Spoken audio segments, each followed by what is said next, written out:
Saya pernah membuat atau pernah menghitung-hitung umur kita ini.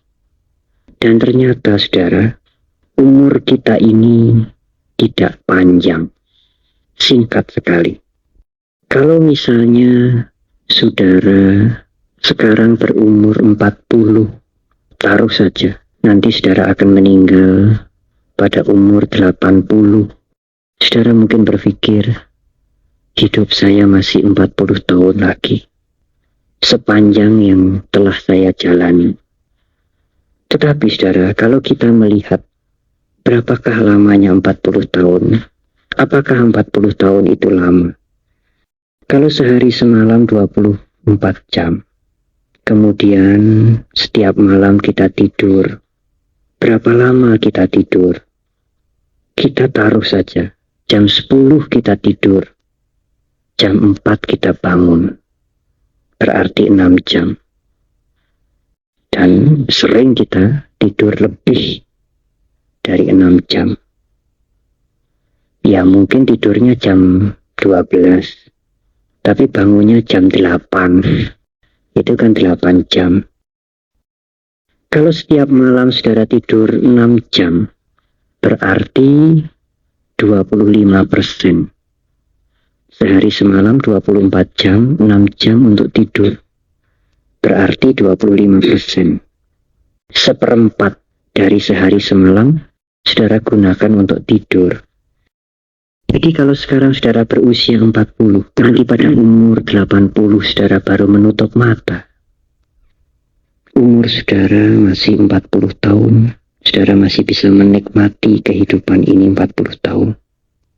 Tetapi itu berarti 10 tahun untuk tidur. Karena setiap hari saudara tidur 25%. Kadang-kadang lebih. Maka kalau umur saudara masih 40 tahun, berarti saudara akan menggunakan 10 tahun untuk tidur. Kesempatan saudara untuk melatih diri, untuk mengembangkan diri. Apakah saudara sudah puas kondisi kehidupan seperti ini, keadaan seperti ini? Tentu tidak. Kita ingin maju, baik kesejahteraan kita maupun spiritual kita. Berarti kesempatan saudara untuk maju itu tinggal 30 tahun. Apakah lama saudara 30 tahun? 30 tahun itu kira-kira 10.000 hari. Jadi 30 tahun itu hanya 10.000 hari. Dan 10.000 hari itu 1.000 hari 10 kali. Itulah saudara, kesempatan saudara. Iya, kalau saudara sekarang sudah berumur 40 atau mendekati 40, ya sebaya saya. Tetapi maaf, kalau saudara sekarang yang sudah berumur 60, kesempatan hidup saudara tinggal 20 tahun. Seperempat bagian untuk tidur. 5 tahun untuk tidur. Tinggal 15 tahun. Berapa banyak 15 tahun itu, saudara? 15 tahun itu kira-kira 5.000 hari. Kira-kira 5.000 hari. 1.000 hari 5 kali. Iya, sudah tentu kalau saudara mengikuti perhitungan saya ini dengan catatan, saudara akan meninggal umur 80. Apakah pasti saudara meninggal umur 80? Kalau saudara meninggal umur 60 dan sekarang usia saudara sudah 50, tinggal berapa tahun kesempatan saudara? Iya, kalau umur 60. Kalau nanti malam, kalau besok, atau kalau sebentar, berapa saat lagi? Siapa bisa menentukan, merancang umur kita? Tidak sekalipun oleh kita sendiri. Karena panjangnya usia itu tergantung dari banyak faktor. Karma kita sekarang, makanan kita, iklim, dan karma yang lalu. Semuanya itu mempengaruhi panjang atau pendeknya umur kita. Kalau kita mengikuti uraian Sang Buddha, umur kita itu lebih singkat lagi. Taruh saja umur kita ini sampai 90 atau sampai 100 lah. Sang Buddha menyatakan itu sangat singkat. Seorang raja pernah membuat perumpamaan. Seekor burung Garuda yang terbang dengan kencang sekali. Kalau anak panah dilepaskan, sebelum anak panah ini menyentuh tanah, burung Garuda itu sudah bisa terbang, menangkap, dan membawa pulang ke orang yang melepaskan anak panah. Betapa cepatnya terbangnya Garuda itu. Lebih cepat dari anak panah. Ada yang lebih cepat lagi, saudara. Kalau 4 orang menghadap 4 penjuru, keempat-empatnya melepaskan anak panah, dan seekor burung Garuda terbang dengan cepat sekali. Begitu cepatnya sehingga burung Garuda ini bisa menangkap keempat-empat anak panah ini sebelum menyentuh tanah dan membawa kembali ke tempat keempat orang itu melepaskan anak panah. Betapa cepatnya. Raja itu bertanya kepada Sang Buddha, Bante, apakah masih ada yang lebih cepat lagi, lebih singkat lagi dari waktu ini? Sang Buddha mengatakan, ada, Baginda Raja, yang lebih cepat lagi, lebih singkat lagi. Apakah itu, Bante? Itu adalah umur manusia. Kehidupan manusia sangat cepat. Mengapa demikian? Kalau saya berbicara tentang pandangan filosofis, mungkin saudara susah menangkap bahwa waktu itu sesungguhnya tidak ada. Kita mengenal waktu karena ada matahari terbit dan matahari tenggelam. Kalau saudara keluar dari galaksi kita ini, di angkasa bebas, di mana tidak ada pergantian cuaca, itu tidak bisa mengukur waktu. Lama sebentar itu relatif. Tetapi saya ingin menggambarkan kepada saudara betapa singkatnya hidup kita ini kalau dibandingkan dengan hidup makhluk-makhluk lain. Alam dewa yang paling rendah, kalau tidak salah, itu 50 tahun kehidupan manusia sehari semalam di kehidupan mereka. Kalau naik setingkat alam Tawatingsa, 100 tahun kehidupan manusia sehari semalam di alam mereka. Jadi mereka baru mengalami sehari semalam. Di sini sudah berjalan 100 tahun. Kalau lebih tinggi lagi, alam yang lebih tinggi lagi, Tusita, Nimanarati, Parinimita, Wasawati, 200, 400, 800, 1600 tahun kehidupan di alam manusia. Taruh saja 1000 tahun. Kita sudah tidak ingat. Leluhur kita 1000 tahun yang lalu namanya siapa, itu kita tidak ingat. Kakeknya kakek-kakek. Udek-udek gantung siwur, tidak ingat lagi. Kuburannya di mana, tidak ingat. Bangsa apa, warga negara apa, tidak tahu. Tetapi pasti ada. Pasti kita punya. Tidak mungkin kita tiba-tiba muncul atau dilahirkan dari batu. 1000 tahun. Lebih jauh dari zaman Majapahit. Majapahit baru 500 tahun.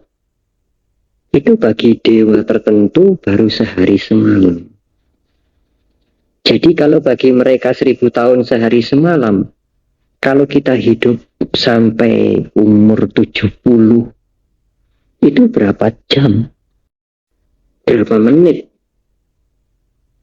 Mungkin berapa detik? Kalau yang umurnya lebih panjang. Begitu singkatnya kehidupan kita sebagai manusia. Namun, saudara, meskipun singkat, kehidupan manusia ini sangat berharga dibandingkan kalau kita dilahirkan di alam-alam lain. Kalau kita dilahirkan sebagai dewa, kebijaksanaan kita susah maju. Karena di alam dewa sulit untuk melihat perubahan. Sulit untuk melihat duka. Di mana tidak ada duka, tidak ada persoalan, tidak ada semangat, tidak ada keuletan, tidak ada tantangan, tidak ada kebijaksanaan yang muncul. Tantangan itulah yang membuat kita pandai. Sekolah itu sulit. Tidak ada anak sekolah yang mengatakan gampang. Gampang itu kan kalau sudah tahu. Tapi justru sulit itu mendapatkan pengetahuan. Di mana ada tantangan, maka di situ ada semangat untuk mengatasi. Timbul kebijaksanaan, timbul kemajuan. Saudara-saudara, kalau kita dilahirkan di alam-alam yang menyedihkan, seperti alam binatang, alam neraka, alam setan, sulit juga untuk maju.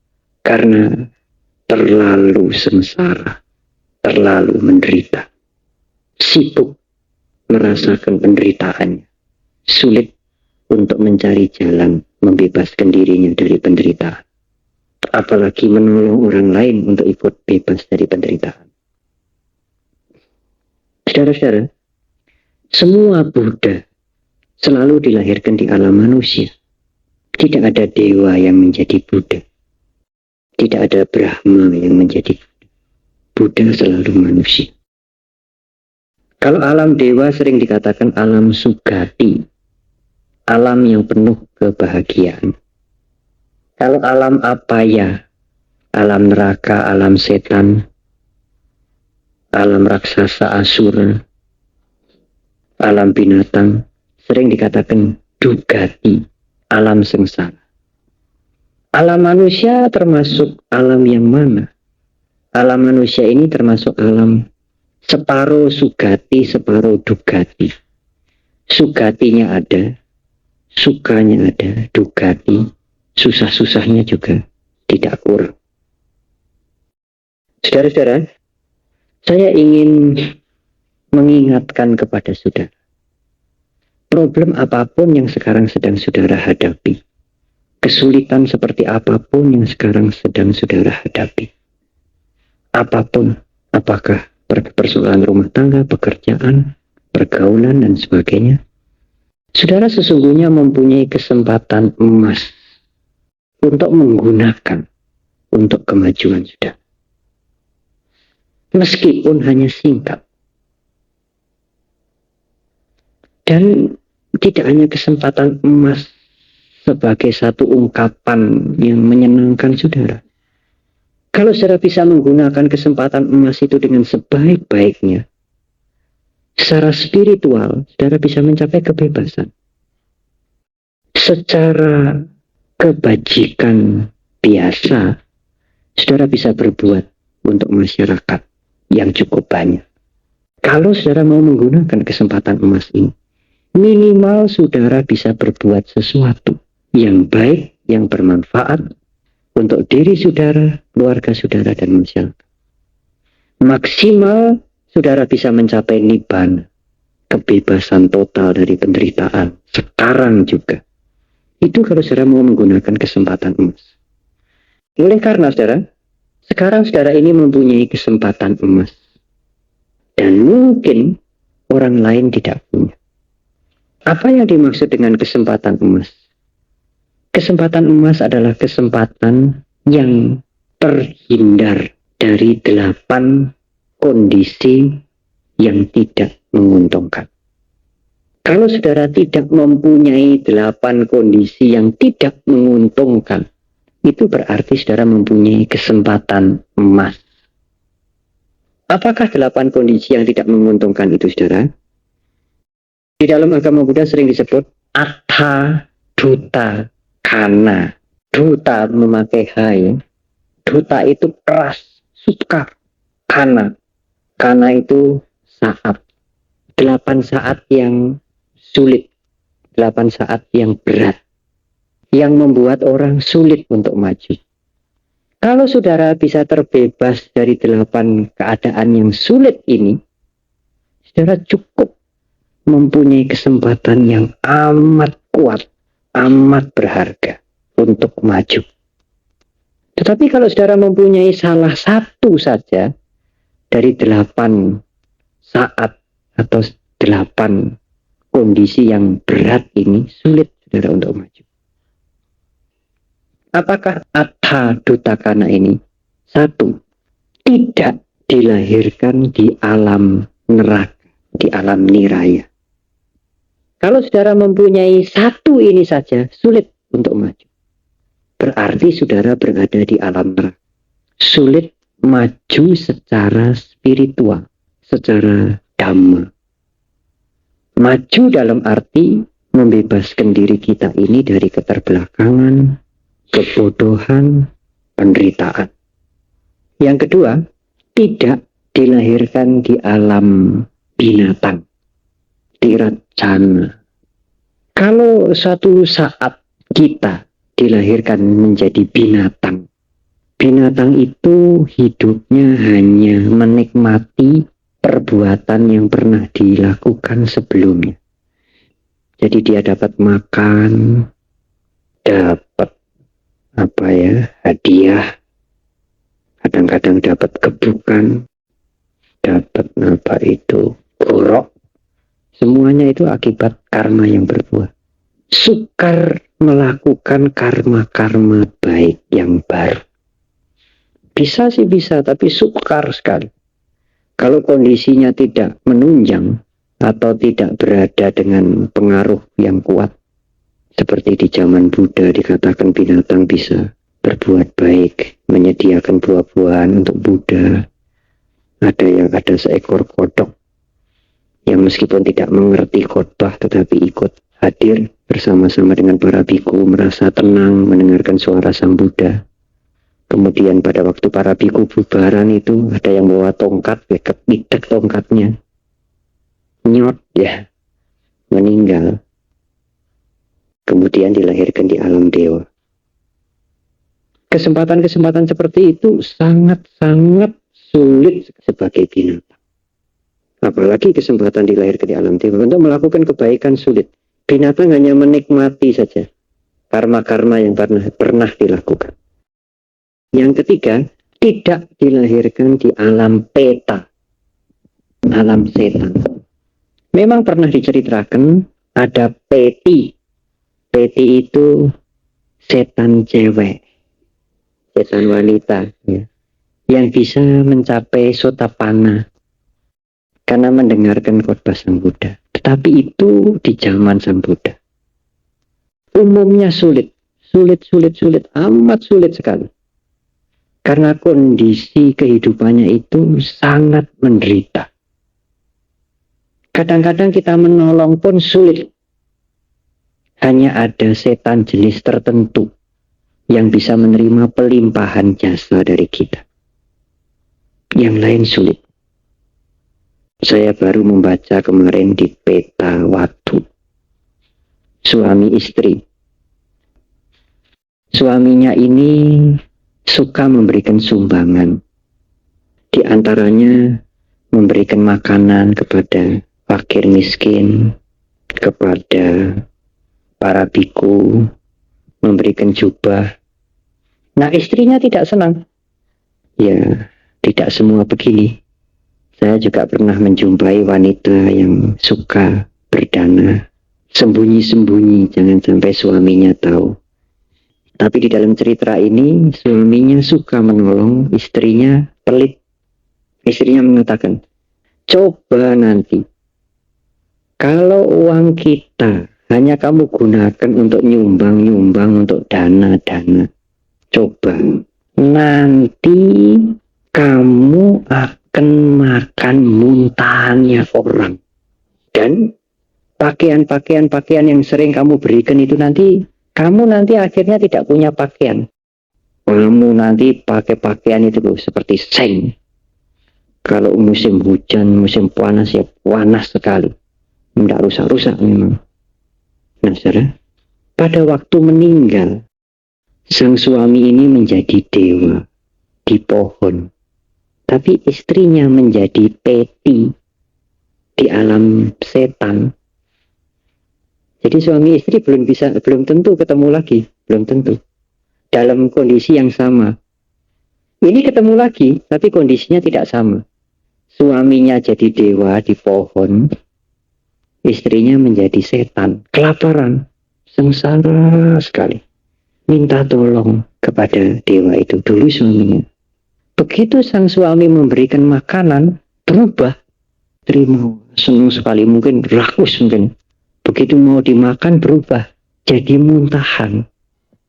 Begitu suaminya kasih pakaian, dia terima. Begitu mau digunakan menjadi seng, panas sekali. Dan dia tidak tahan. Mengapa demikian? Orang mengatakan ya itu kan mandiuni ini dewi ya. Itu kan mandiuni ini dewi itu. Ya. Menurut agama Buddha, mengapa bisa terjadi begitu? Yang membuat itu siapa? Yang membuat itu adalah kekuatan pikirannya sendiri. Dia sudah punya cetana bahwa kalau berbuat begitu nanti suaminya akan makan muntahan karena uangnya habis. Jadi gambaran muntahan itu ada pada siapa? Bukan pada suaminya, pada istrinya itu sendiri yang mengucapkan muntahan itu. Orang yang dikatakan muntahan kan belum tentu berpikir muntahan kan? Belum tentu. Paling dia hanya mendengar, tidak memperhatikan. Jadi kata berpikir ya sepintas. Tapi yang berpikir sungguh-sungguh kan yang mengucapkan itu. Nanti kalau uangmu habis kamu pakai seng itu. Kalau panas-panas sekali. Yang mempunyai ide begitu kan yang mengucapkan itu. Cetana itu hati-hati saudara. Itu tidak lenyap itu. Apalagi kalau didorong dengan perbuatan yang tidak baik. Diberi motor oleh perbuatan, oleh karma yang tidak baik. Sehingga nanti dilahirkan kembali, ya kelakon. Cetananya itu tercipta menjadi bentuk hidupnya sendiri. Nah, kalau kita dilahirkan di alam peta ini sulit untuk maju. Kondisi kalau kita dilahirkan di alam raksasa asura. Mengapa saya katakan raksasa asura? Karena raksasa ini menurut kosmologi Buddhis ada dua macam. Raksasa yang baik itu termasuk Catu Maharajika, itu dewa. Fisiknya besar, menakutkan, tetapi hidupnya bahagia. Dia suka menunggu di gapura-gapura wihara, tempat-tempat yang dihormati, di pohon-pohon besar.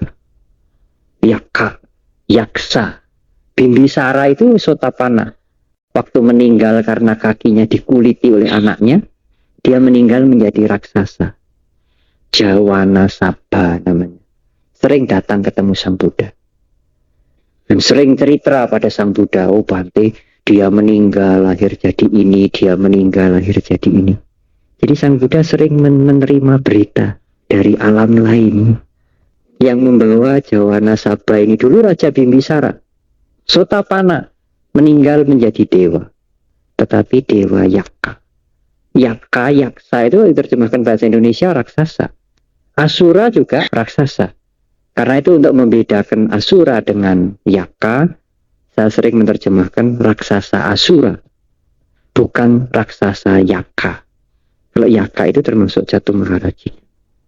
Nah, kalau kita dilahirkan di alam Asura, raksasa Asura, itu sulit untuk berbuat baik, untuk menjalankan ajaran-ajaran Dhamma atau Dharma, untuk maju. Karena kondisi yang dia alami, kondisi hidupnya dia itu sulit. Jadi 8 keadaan yang sangat berat yang menjadikan manusia sulit untuk maju itu ya, kalau dia dilahirkan di alam neraka, kalau dia dilahirkan sebagai binatang, kalau dia dilahirkan sebagai setan, kalau dia dilahirkan sebagai raksasa asura. Yang kelima, dia dilahirkan sebagai dewa Brahma Arupa Brahma. Arupa Brahma ini dewa yang tinggi tingkatannya. Keadaan di sini adalah keadaan yang statis, yang diam. Seperti orang meditasi masuk jana. Tidak ada aktivitas apa-apa. Atau gambarnya orang tidur nyenyak, tidur pules. Tidak mimpi, tidak kelisak, tidak kelisik. Tidak ada sesuatu yang bisa diperbuat. Meskipun tidak mati. Jadi kalau kita dilahirkan di alam seperti itu, tidak ada manfaat.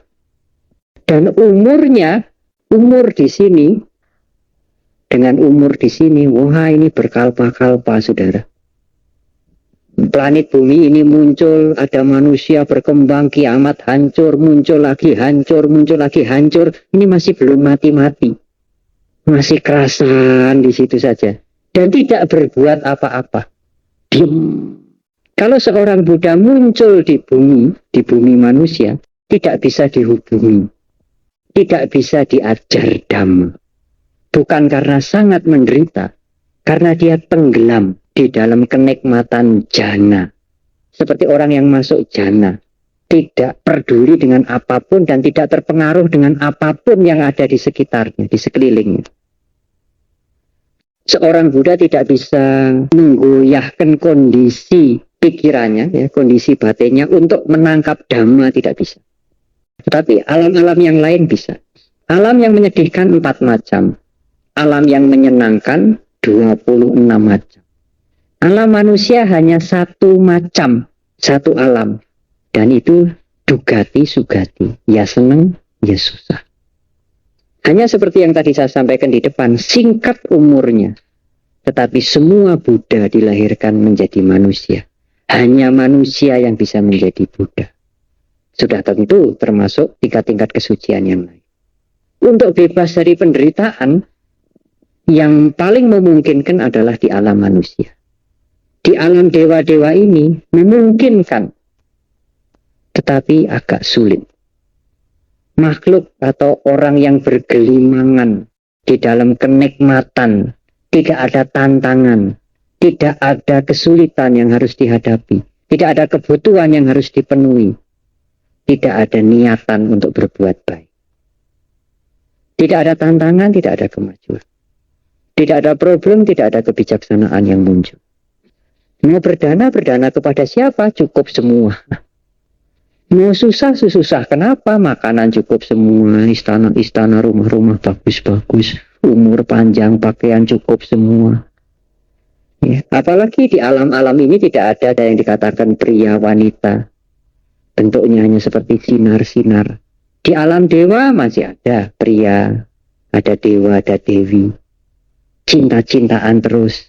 Tapi tidak ada risiko mengandung, tidak ada. Anaknya banyak, tidak bisa memberikan makan, tidak bisa nyekolahkan, tidak ada. Melatih kesabaran, keuletan, apalagi daya tahan, meditasi, sembujai, tidak ada gunanya. Apa yang menjadi problem? Saya ingin berdana sama siapa? Tidak ada yang butuh. Justru di alam manusia ini kita menjumpai bermacam-macam persoalan. Kita harus memperkuat daya tahan kita, keuletan, kesabaran, melakukan kebaikan, menolong yang lain, metta, karuna, membantu mereka, memperkuat diri kita, supaya tidak hancur, supaya maju. Nah, hasilnya besar. Dari tantangan-tantangan itu kita menghadapi, timbullah hasil yang cukup besar. Hasil itu bisa membebaskan kita dari penderitaan. Artinya kalau sudah meninggal, tidak dilahirkan di alam yang manapun. Nirwana tidak termasuk 31 ini. Karena nirwana bukan alam. Di alam manusia pun orang bisa mencapai nirwana. Di dalam alam ini. Saudara, oleh karena itu meskipun menyenangkan, tidak termasuk dugati, termasuk sugati, tingkat tinggi. Tapi kalau sudah dilahirkan di alam arupa brahmaloka atau asanyisata, itu kondisi yang amat berat sekali untuk maju. Asanyisata itu makhluk yang seperti tidak punya sanya, tidak punya pencerapan. Diam. Saudara, saya akan melanjutkan. Yang keenam adalah cacat mental. Yang cacat mental sulit untuk maju. Kalau saudara melihat orang yang cacat mental, yang terbelakang mentalnya agak parah, itu mengurus dirinya sendiri sulit. Dia tidak bisa mengurus dirinya untuk mandi, buang air, kemudian dia harus membersihkan dirinya, itu sulit. Makan pun sulit. Meskipun usianya sudah mungkin 7 tahun, 10 tahun dan sebagainya. Kalau cacat mentalnya ringan, mungkin berpikirnya sulit. Mungkin juga tidak mengenali ini saudara, ini pihak mana, pihak ini sulit.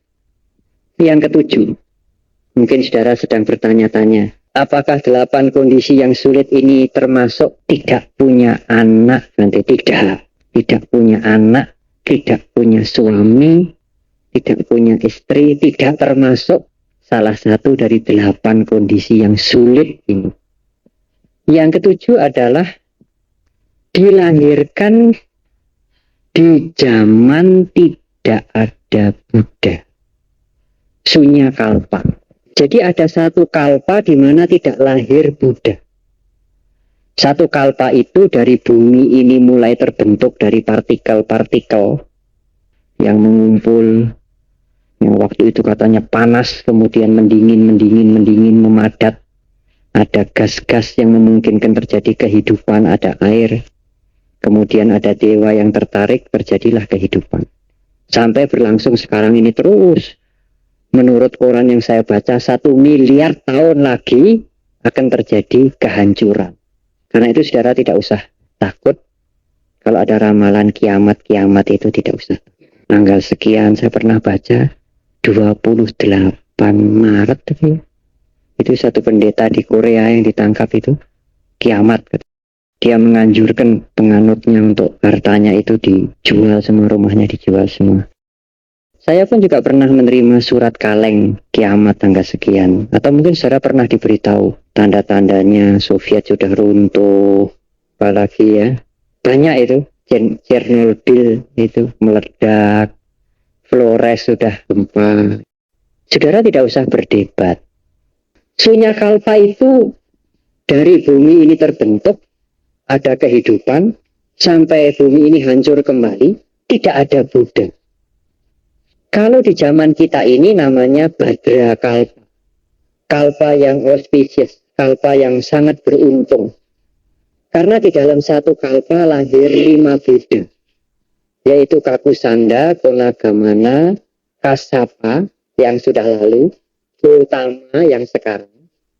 Dan kalau ajaran Gautama ini lenyap, masih ada Buddha Maitreya.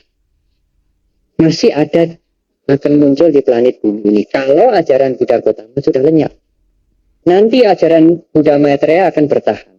Kalau ajaran Buddha Maitreya sudah lenyap, baru terjadi kiamat. Dan yang kiamat itu planet bumi ini, bukan alam semesta, universe ini habis, itu tidak. Tidak mungkin. Dan akan muncul bumi baru, terbentuk baru, ada kehidupan baru. Hancur kembali 1 kalpa. Terbentuk lagi. Hancur kembali 2 kalpa. Sampai 100.000 kalpa tidak ada Buddha sesudah Maitreya. 100.000 kalpa. Sunya kalpa. Tidak ada Buddha. Nah, kalpa kita ini, kita cukup beruntung. Meskipun kita tidak lahir di zaman Buddha, kita ini, di kalpa kita ini, kita masih bisa lahir di zaman Buddha Sasana, ajaran Sang Buddha. Andai kata kita meninggal nanti lahir kembali, Sasana Buddha Gautama ini mungkin belum lenyap. Ajaran Buddha Gautama belum lenyap. Andai kata lenyap, kita lahir kembali, mudah-mudahan kita masih bertemu dengan Sasana ajaran dari Buddha Maitreya. Tapi kalau ajaran Buddha Maitreya lenyap, 100.000 kalpa tidak muncul Buddha lagi. Nah, kalau kita dilahirkan di masa seperti itu, atau di masa jeda antara lenyapnya ajaran Buddha Gautama dan belum munculnya Buddha Maitreya, itu juga boleh dikatakan masa tidak ada Buddha, tidak ada Buddha Sasana. Itu masa yang sangat berat. Memang masih memungkinkan orang menjadi Buddha, Paceka Buddha, bukan arahat, tetapi itu cukup berat. Yang ke-8, satu kondisi yang cukup berat untuk maju kalau kita tidak mempunyai kesempatan mendengar Dhamma. Tidak punya kesempatan mendengar Dhamma. Ada Dhamma, ada Dharma, ada ajaran tertulis, dikhotbahkan, diuraikan, tetapi tidak mempunyai kesempatan mendengar. Atau mendengar tidak tertarik. Ya, untuk maju amat sulit. Karena meskipun bagaimana kita perlu cara, perlu jalan yang bisa menuntun kita, yang bisa kita lalui untuk maju. Kalau tidak ada cara, tidak ada jalan, bagaimana kita harus melakukan? Ya untung-untungan. Tetapi itu kondisi yang berat sekali. Kalau saudara tidak mempunyai plus cacat sunya kalpa, tidak punya kesempatan mendengar dhamma, berarti saudara tidak mempunyai kondisi yang sulit. Kita lihat saja, saya bukan makhluk neraka, saya bukan binatang, saya bukan setan, saya bukan raksasa asura. Saya tidak di alam arupa brahmaloka dan asanisat. Saya tidak cacat mental. Sekarang bukan sunya kalpa. Dan saya mempunyai kesempatan mendengar dhamma. Saudara terhindar dari artha 8 dutakana. Kondisi yang sangat sulit untuk maju. Mencapai kebahagiaan atau kebebasan. Jadi kalau sulit diganggu anak, anaknya yang kecil, apa anaknya yang paling besar. Anaknya paling besar itu suami. Apakah pekerjaan, apakah tetangga, apakah hutang. Itu tidak kondisi yang sulit, saudara. Untuk saudara maju di dalam kehidupan ini. Maju spiritual, saudara. Maju kebahagiaan, dalam mencapai kebahagiaan. Saudara masih mempunyai kesempatan emas. Sakit sedikit-sedikit masuk angin, pilek, pakai kacamata tebel, itu bukan penghalang. Tidak termasuk atta dutakana. Saudara masih mempunyai kesempatan emas. Tetapi ingat, ini kesempatan, bukan emas. Jadi kalau kesempatan itu tidak saudara gunakan, ya saudara tidak mendapatkan apa-apa. Jasmani ini dirongrong sakit seperti apa. Asal tidak cacat mental saja. Saudara masih bisa maju di dalam mencapai kebahagiaan yang tertinggi, kebebasan maupun kebahagiaan-kebahagiaan yang lain yang sesuai dengan dhamma. Mas saya ini hidup sendiri, Bante, tidak punya suami, memang ya saya senangnya begini, tetap bukan halangan. Saya tidak punya istri, podo sama saya, iya, bukan halangan. Mobil yang tidak punya, Bante, kemana-mana ya pakai ngompreng, ngojek, bukan halangan. Makan ya pas-pasan, mau jalan kemana-mana ya sulit. Anak-anak sekolahnya juga tidak tinggi, bukan halangan. Karena tidak termasuk 8 kondisi yang amat sulit.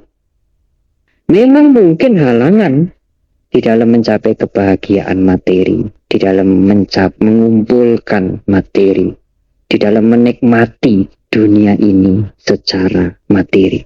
Tetapi bukan halangan untuk mencapai kebahagiaan secara utuh. Karena menurut konsep Buddhis, kebahagiaan tertinggi itu kalau kita sudah bisa melenyapkan penderitaan secara total.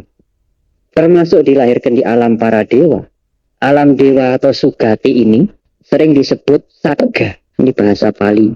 Menjadi bahasa Indonesia, surga. Jadi surga di dalam agama Buddha itu 26. Dan sebaiknya umat Buddha tidak usah memilih satu pun. Oleh karena alam surga bukan tujuan akhir. Bukan bebas dari penderitaan secara total. Lebih baik kalau memang belum mencapai kebebasan, kita dilahirkan kembali di alam manusia. Kita masih menjumpai orang-orang yang sakit, kita masih bisa menolong dia berbuat baik. Kita masih bisa menjumpai orang-orang yang kekurangan, kita masih bisa berdana untuk mereka, berbuat baik. Sudah tentu ya berdana dengan tujuan yang baik, dengan pengertian yang baik. Kalau di kantornya Bulani tidak memberikan dana sumbangan, itu bukan berarti tidak mau berdana. Iya, hanya dananya berdana tidak ngawur begitu. Kita masih bisa menjumpai kesulitan, sehingga kita masih bisa mengendalikan diri, latihan suara, ulet, memupuk kekuatan mental. Kita menjumpai problem-problem, sehingga kita harus putar otak, mencari jalan keluar, mencari way out. Kan kebijaksanaan tumbuh, daya tahan tumbuh, keuletan tumbuh, kebijaksanaan tumbuh, kebajikan tumbuh. Nah, tumbuh itu kan merupakan hasil yang akan membawa kita tidak dilahirkan kembali di alam manapun. Itulah tujuan kita. Ini diajari surga itu ada 26 loh.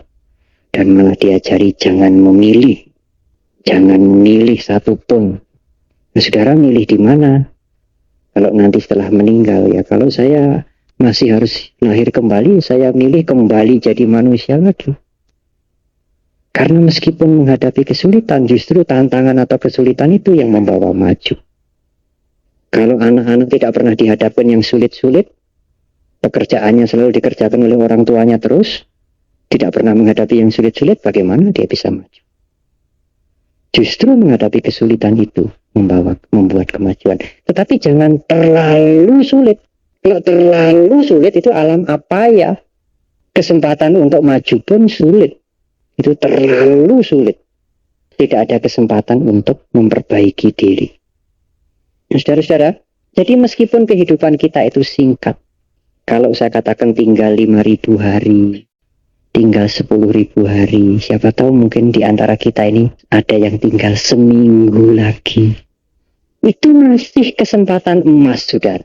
Kalau saudara belum bisa melatih ajaran-ajaran dhamma yang cukup tinggi, melepaskan keduniawian menjadi biku, ya, jalankanlah kebaikan-kebaikan. Setiap ada kesempatan. Kalau misalnya saudara tidak mempunyai kesempatan, belum ada kesempatan berbuat dana, menolong orang, menjalankan sila. Sila itu tidak memberikan apa-apa kepada orang lain, tetapi itu kebaikan, moral. Sesungguhnya kita memberikan juga kepada orang lain, yaitu rasa aman. Kalau orang punya moral itu tidak membahayakan orang lain. Memberikan rasa aman. Bergaul dengan dia aman. Tidak akan mengganggu kita, tidak akan mengganggu anak kita, tidak akan mengganggu suami istri. Orang lain malah membantu. Kalau tidak membantu, minimal tidak akan mengganggu. Aman, bertetangga dengan dia. Syukur, suka berdana. Menolong, membantu. Syukur, bermeditasi. Semua kesempatan itu bisa saudara gunakan. Ya. Semua perbuatan baik itu bisa saudara lakukan. Karena saudara mempunyai kesempatan emas. Meskipun hidup saudara hanya sebentar. Kalau saya mungkin bisa meramal, tetapi tidak bisa. Saudara ini hidupnya tinggal 3 hari lagi, tinggal seminggu lagi. Wah, mungkin berbondong-bondong orang menjadi biku mungkin. Mau Bante kalau hidup saya tinggal seminggu lagi? Saudara masih 20 tahun lagi, wah 20 tahun lagi tidak mau ya. Ya, jadi kalau menjadi biku 20 tahun tidak mau. Tapi kalau menjadi biku seminggu ya, karena seminggu lagi sudah akan meninggal ya, mau. Saudara-saudara, gunakanlah kesempatan saudara dengan sebaik-baik. Saudara merasa biasa-biasa mungkin. Ya hidup saya ini begini Bante. Banyak problem, banyak kekurangan. Menghadapi masalah-masalah, hidup saya ini tidak mulus. Banyak boncel-boncel dan sebagainya. Saudara harus merasa beruntung. Bahwa saudara tidak mempunyai salah satu dari 8 kondisi yang menyulitkan. Sehingga kalau saudara mau menggunakan kesempatan yang sangat baik, yang saudara sekarang ini juga sudah memiliki, saudara bisa maju. Maju dalam hidup sekarang, dikatakan manusia sampati, menjadi manusia yang maju. Atau maju dalam hidup yang akan datang, saga sampati, minimal dilahirkan di alam-alam surga. Atau niroda sampati, mencapai niroda, lenyapnya duka, hancurnya. Kalau tidak bisa niroda sampati, ya minimal saga sampati.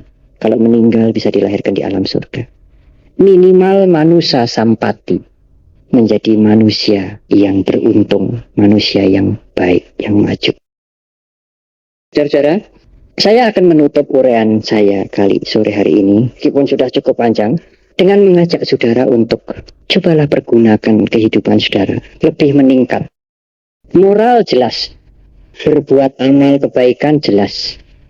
Tapi marilah kita menambah sedikit lebih tinggi dengan bermeditasi.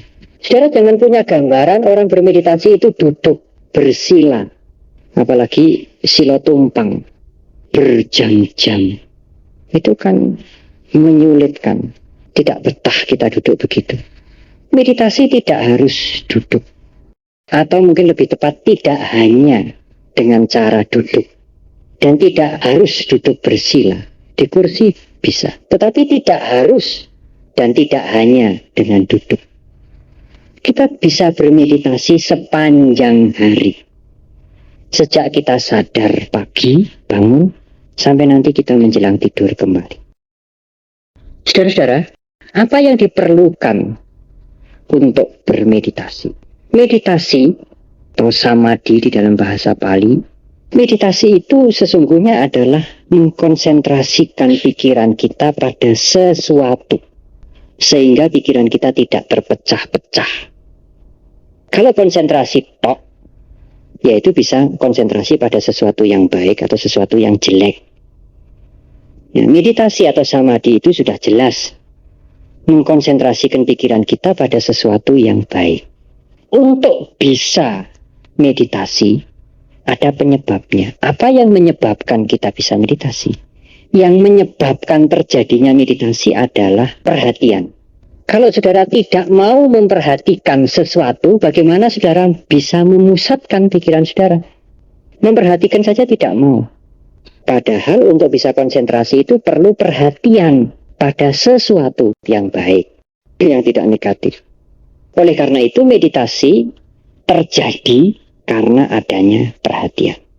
Perhatian itulah yang menyebabkan terjadinya meditasi. Tetapi tidak cukup. Apa yang dibutuhkan oleh meditasi? Yang menyebabkan terjadinya itu sati atau perhatian. Yang dibutuhkan faktor yang lain yang dibutuhkan adalah usaha yang terus-menerus atau wirya. Sinonimnya banyak, atau wayamo. Ini bukan usaha golek duit, itu bukan ya. Usaha keuletan yang terus-menerus. Bukan usaha fisik saja, di sini usaha mental. Melakukan sesuatu terus-menerus, mengusahakan terus-menerus, dengan penuh semangat terus-menerus, tidak terputus-putus. Itulah deskripsi dari wirya atau wayamo. Kalau saudara melakukan apa saja dalam kehidupan sehari-hari, saudara bisa transfer, bisa membuat aktivitas kehidupan saudara sehari-hari itu menjadi latihan meditasi. Tidak perlu mengubah. Ya saudara mengerjakan apa yang seperti saudara kerjakan dalam kehidupan saudara sehari-hari. Hanya apa yang saudara kerjakan itu saudara perhatikan. Dengan cara itu, apa yang saudara lakukan menjadi meditatif, menjadi meditasi. Saya memegang penghapus ini dengan perhatian. Perhatian itu artinya pikirannya ke sini. Bukan pikirannya mikirkan nanti saya terus mau bicara apa lagi. Kemudian saya menghapus ini dengan perhatian. Perhatian itu ya gampangnya ngerasake itu. Dimatke, diperhatikan ini. Geraknya tangan ini diperhatikan. Bukan itu tadi adalah meditasi, saudara. Ini bukan meditasi gaya baru. Dan bukan meditasi ciptaan saya. Inilah vipassana bawana, mengembangkan pandangan terang. Jadi saudara tidak perlu menjadi saudara yang lain. Saudara tidak perlu menjadi saudara yang bersikap lain seperti hari-hari kemarin. Biasa saja. Tapi aktivitas saudara itu saudara lakukan dengan perhatian. Kalau saudara akan minum, apa yang saudara lakukan? Pegang tutup ini. Buka. Ini terasa pikirannya di sini. Bukan pikirannya di situ. Mungkin matanya melihat ke situ, tapi perhatian kemari. Terasa ini ya. Ya saya mesti terasa, nanti kalau nggak terasa ya tidak bisa pegang gelas. Iya, Anda juga mesti merasakan, tapi tidak nggatekke. Kroso nanging ora ngrasake. Lain kan ya? Krungu, tapi tidak ngrungokke. Iya. Ini kroso dan ngrasake ini. Lalu angkat, minum. Kemudian taruh lagi. Pegang tutup, angkat. Apa yang saya lakukan tadi adalah meditasi. Penuh meditasi, makin penuh saya ngerasa ke tadi, makin baik meditasi saya. Jadi pekerjaan-pekerjaan yang kita lakukan sehari-hari itu lakukanlah dengan perhatian. Dua faktor ini, perhatian dan usaha, yang menyebabkan terjadinya meditasi. Kalau saya memperhatikan sepintas kembang, itu tidak meditasi. Karena hanya ada sati, tok, tidak ada wirya. Wirya itu bagaimana, Bante? Wirya itu terus-menerus. Kembang, saya lihat terus-menerus. Tidak usah mikir, saudara. Kalau ada perhatian, memperhatikan kembang dan terus-menerus, hasilnya apa? Pengetahuan. Pengetahuan tidak dari mikir. Pengetahuan dari memperhatikan. Kembangnya putih, godongnya sing lancip. Ada yang ngeruwel-ngeruwel, ada yang kuning, ada yang seperti palem. Ngisore gabus. Mengapa timbul perhatian? Karena ada perhatian dan wirya. Usaha memperhatikan terus-menerus. Kalau tidak ada usaha, hanya perhatian sepintas, kembang, selesai. Misalnya, sewu Pak Martono ya. Kalau saya ketemu Pak Martono paling, Pak Martono, sudah selesai. Hanya ada perhatian sepintas. Tapi kalau perhatian terus-menerus, nggak usah mikir, hanya perhatian terus-menerus. Wah, gemani pun batik, biru, bunder-bunder, kumisnya gagah, misalnya begitu, dan sebagainya. Timbul pengetahuan. Pengetahuan hasil dari mengamat-amati terus-menerus, itulah panya. Mengerti apa adanya, tidak mikir itu. Tidak mikir.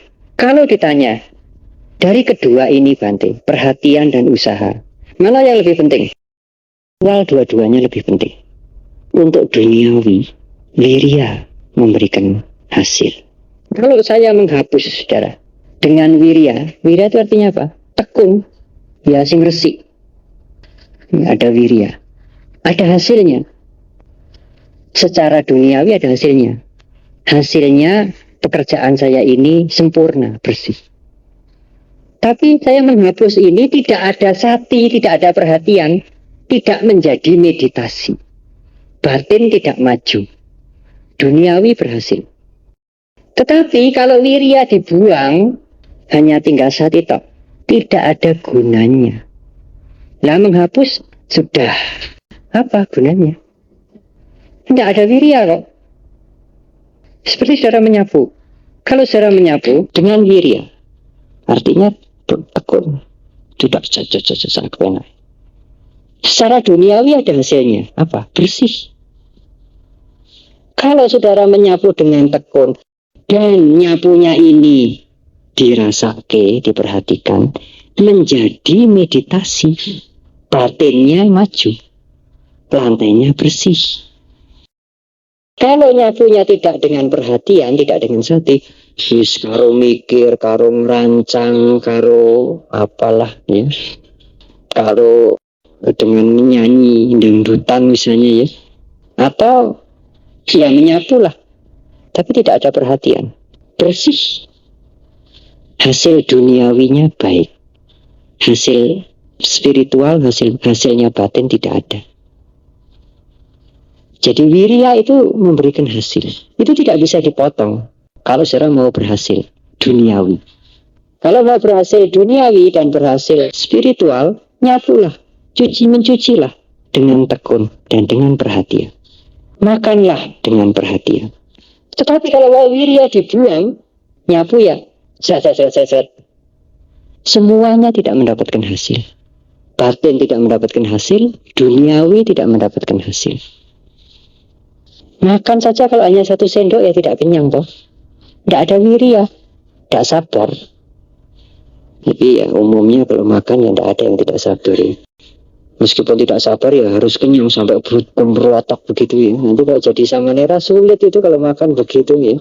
Kalau saudara membawa air dengan ketekunan, hati-hati ditaruh, tidak tumpah. bawa sayur saja tidak tumpah. Tetapi kalau hati-hati ini, kalau hati-hatinya ini dengan diperhatikan, nah itu menjadi meditasi. Airnya tidak tumpah, sayurnya tidak tumpah, batinnya menjadi tajam. Perhatiannya itu menjadi tajam. Tetapi kalau wirianya yang dibuang, hanya ada perhatian, tapi perhatiannya hanya sepintas, geletak, ya tumpah. Oleh karena itu, di dalam 37 Bodhipakkhya Dhamma, Buddha mendekati usia 80, karena beliau sudah menyatakan 3 bulan lagi, beliau menyatakan di bulan Februari, 3 bulan lagi saya akan mangkat. Jadi beliau sudah memprogram kapan mau meninggal. Ya nyatanya gimana? Ya nyatanya ya tepat. Waisak meninggal, tidak meleset. Nah, mendekati saat-saat meninggal, waktu di balai kota, di kota Wesali, Sang Buddha menyingkat ajaran yang beliau ajarkan 45 tahun itu, yang dicatat sekarang di dalam Tripitaka yang banyak itu sesungguhnya terdiri dari 37 topik. Dari 37 topik ini, Sang Buddha menyebutkan wirya 9 kali. Jadi wirya ini menjadi topik 9 kali. Sati menjadi topik 1, 2, 3, 4 kali. Panya menjadi topik 2 kali. Apalagi piti menjadi topik. Piti itu merasakan kegiuran karena kebaikan 1 kali. Samadhi menjadi topik 4 kali. Apalagi mata pencarian benar menjadi topik 1 kali. Berbicara benar 1 kali. Apalagi sada keyakinan menjadi topik 2 kali. Tapi wirya menjadi topik 9 kali. Tidak ada bab atau topik lain yang diulang Sang Buddha sampai 9 kali. Seperti wirya. Dengan nama wirya, dengan nama wayamu, dengan nama padana, semuanya sinonim. Mengapa? Karena meskipun saudara itu tidak mau atau sulit atau tidak merepot-repot menggunakan perhatian, menggunakan sati, atau misalnya tidak senang meditasi, tapi sayang ya, kalau saudara punya wirya itu saudara menjadi orang berhasil di masyarakat, di duniawi. Ada ketekunan, ada keuletan, tidak gampang menyerah, mengerjakan apa semua dengan tekun, dengan tuntas, baik. Itu memerlukan keuletan. Saudara akan berhasil di dalam bermasyarakat, di dalam kehidupan dunia. Kalau saudara mau menambah perhatian, ketekunan itu dibarengi dengan perhatian, nah itu menjadi meditasi yang akan menumbuhkan panya, kebijaksanaan dalam mengerti hakikat segala sesuatu dengan sebaiknya, dengan sebagaimana adanya. Sebaliknya, kalau saudara hanya mau perhatian tok, tidak mau wirya atau ketekunan, tidak mungkin terjadi meditasi. Hasil duniawi pun tidak bisa dicapai. Ya, sepintas. Apa yang bisa dicapai? Macam kembang ya, cup. Ya, apa yang dicapai? Meskipun tidak dengan perhatian, kalau majangnya ini tekun, disawang, tekun. Pikirannya ya tertumpah ke sini. Tekun. Ya jadi baik. Apalagi kalau ngetoknya, nancepnya dengan perhatian. Nah, itu menjadi meditasi. Berbuah ganda. Secara duniawi bagus, batinnya juga maju. Itulah meditasi, saudara. Tidak sulit. Membuka baju, mengancingkan baju, menyapu, berjalan. Kalau semua dilakukan dengan perhatian terus-menerus, itu menjadi meditasi. Batinnya mendapatkan hasil, secara duniawi juga berhasil.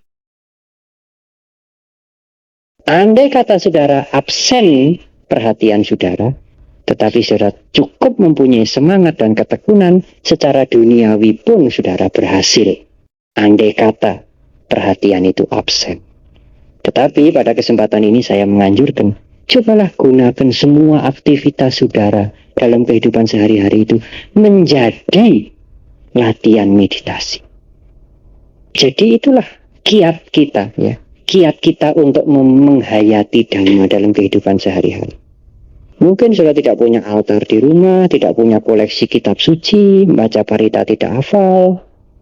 Tetapi kalau saudara melakukan aktivitas, tingkah laku, solah tingkah, pola tingkah, tiap-tiap hari, apapun yang saudara lakukan, termasuk mandi, makan, nyuci-nyuci, nyapu, atau duduk kursi goyang. Kalau itu dilakukan dengan diperhatikan, maka itu menjadi latihan meditasi. Sehingga kehidupan saudara itu kehidupan yang meditatif. Saudara, sehari semalam sembahyang berapa kali? Dari bangun sampai tidur saya sembahyang terus. Loh, kok bisa? Bisa. Ya sembahyangnya umat Buddha ya vipassana bhavana itu, meditasi vipassana itu. Memperhatikan apapun yang saya lakukan. Eling. Eling itu kan ingat. Ingat siapa? Ingat Buddha? Ya bukan. Ingat Bante Panya? Ya bukan. Ingat yang dilakukan itu loh. Kalau kamu membuka gelas ya ingatannya di sini. Jangan ingatannya di mendut. Eling setiap saat itu di dalam konteks, di dalam term Buddhis, ya eling apa yang sedang dilakukan itu. Bukan minum ke sini, eling ke sono. Wah ya, tidak menghayati masa kini, saat ini. Nanti menjadi berkhayal. Ya. Itulah penghayatan Dharma. Mewaspadai, memperhatikan segala aktivitas dalam kehidupan sehari-hari. Kalau lebih naik lagi, tidak hanya geraknya fisik, pikiran yang muncul pun diketahui. Suatu ketika ingat musuhnya, orang yang tidak disenangi, benci, harus diketahui. Kebencian muncul. Menyadari pikiran benci muncul. Mengetahui, menangkap, nanti dia tenggelam. Lalu habis mandi sore, duduk di kursi, wah rasanya enak kalau begini. Menyadari, mengetahui, menangkap perasaan enak muncul. Lama-lama ya bosen duduk begitu terus ya. Tenggelam, bosen muncul. Tenggelam, sekarang kepengen berdiri, cari kopi misalnya. Nah itu mengetahui gerak-gerik pikiran, itu pun juga meditasi. Meskipun sulit, oleh karena itu pertama kali kita harus menyadari atau mengetahui gerak-gerik fisik. Segala aktivitas, tingkah laku kita sadari. Semaksimal mungkin, syukur bisa beruntun, bersambung. Tidak perlu saudara cari mantram, cari doa, punya patung Buddha. Sadari saja apa yang saudara lakukan, apa yang saudara kerjakan. Supaya saudara bisa melatih meditasi. Setiap hari, dimanapun saudara berada. Tidak hanya waktu duduk. Dan tidak hanya waktu di depan patung Buddha. Mudah-mudahan apa yang saya sampaikan ini bisa membangkitkan semangat saudara. Bahwa menjalankan Dharma atau Dhamma, memulai kehidupan spiritual itu tidak sulit, tidak harus menjadi orang aneh, tidak harus menjadi ahli agama. Jadilah orang biasa. Dan dengan orang biasa, dengan kehidupan sebagai orang biasa, saudara pun bisa mengembangkan batin saudara untuk mencapai kebahagiaan. Saya kira cukup sekian dan terima kasih.